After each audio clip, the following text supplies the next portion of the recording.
उदयपुर फतेह senior उच्च माध्यमिक विद्यालय स्थित राजकीय जनजाति प्रतिभावान छात्रावास में रहने वाले छात्रों द्वारा उठाई मांग वार्डन को हटा अन्य वार्डन को नियुक्त किया जाए पर कार्रवाई करते संबंधित विभाग ने कार्रवाई कर अन्य वार्डन को नियुक्त कर दिया।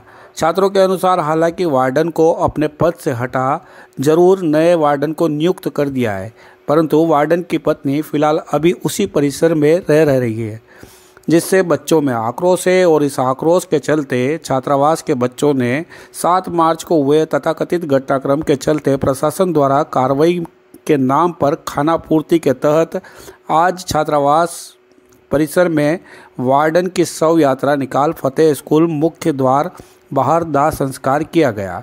शांति व्यवस्था बहाल रखने के तहत संबंधित थाना अधिकारी मय जाब्ता मौके पर मौजूद रहे।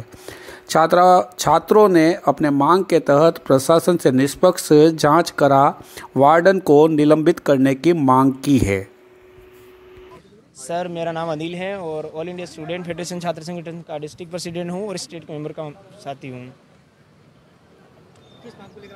सर, जो 7 तारीख को हॉस्टल में जो घटना हुई है, वार्डन के कहे अनुसार कुछ पुलिसकर्मी आते हैं और बच्चों के रात को 11 बजे मारपीट करते हैं हॉस्टल के अंदर बिना परमिशन के। उसके बाद हॉस्टल में उसको थाने में ले जाते हैं, वहाँ भी मारपीट निवस्त्र की जाती हैं और इसके बाद वापस हॉस्टल में एजिटिस वापस छोड़ जाते हैं। दूसरे दिन बच्चे कमिश्नर ऑफिस पहुँचते हैं, एप्लीकेशन देते हैं, लेकिन इस एप्लीकेशन के माध्यम से वार्डन का सिर्फ एपीओ कर दिया जाता है। इस विभाग के अंदर जनजाति जो विभाग है, यहाँ आदिवासी बच्चे हैं हॉस्टल में रहते हैं, उनकी समझ ही नहीं है। पहली बात, उनकी जो साइकी को नहीं समझ पा रहे हैं, उनकी भाषा को नहीं समझ पा रहे, उनकी जो समस्या को नहीं समझ पा रहे और इस तरीके से जो दयनीय हालत कर रही है, एक आतंकवादी की तरह बच्चों को उठा के ले जा रहे हैं और मारपीट कर रहे हैं। जो लैंगिक अपराध के तहत सेक्शन 7 सेक्शन 8 के तहत धारा के तहत कार्रवाई होती है, वो कार्रवाई हुई नहीं। हमारी मांग है all India student federation, Bhim सेना, भीम आर्मी, तमाम जो जन संगठन के लोग हैं, अगर छात्रों की वाजिब मांग को लेकर अब इस विभाग से वार्डन को निलंबित नहीं करते हैं तो आने वाले समय के अंदर हम लोग सभी जन संगठन छात्रों हित में, समाज के हित में हम छात्रों के बीच में रहेंगे।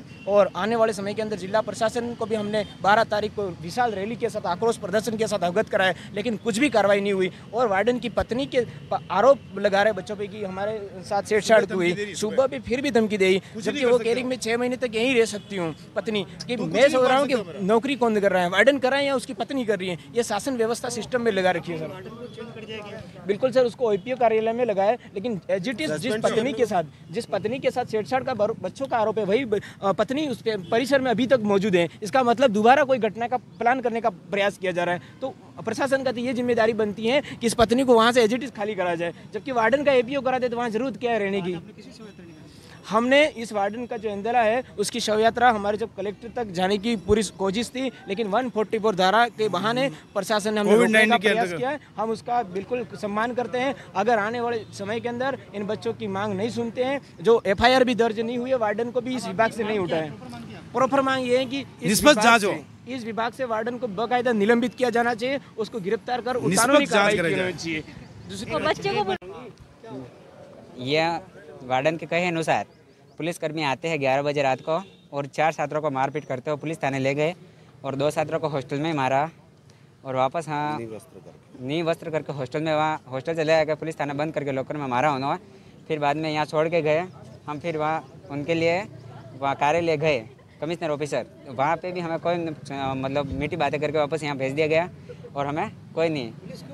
किस कारण से शिकायत हमारी ये यूँ कहने में आ रहा है कि वार्डन साहब द्वारा कि पहले भी उन्होंने वार्निंग दी थी कि आप अगर कुछ भी करोगे तो मैं जाने ही वाला हूँ, लेकिन आपके ऊपर मेरी पत्नी का केस लगाऊंगा रेप का यूँ, और हमने ऐसा कुछ किया ही नहीं है। अगर किया है तो उनके ट्रीटमेंट कराया जाए। वार्डन को चेंज कर दिया, आपकी जो मांग थी चेंज कर दिया है? अभी तक उसको चेंज नहीं किया, इंचार्ज में दूसरा लगाया गया है, लेकिन वो कल से वापस आ गए, इसलिए हमें फिर से आंदोलन करना पड़ा।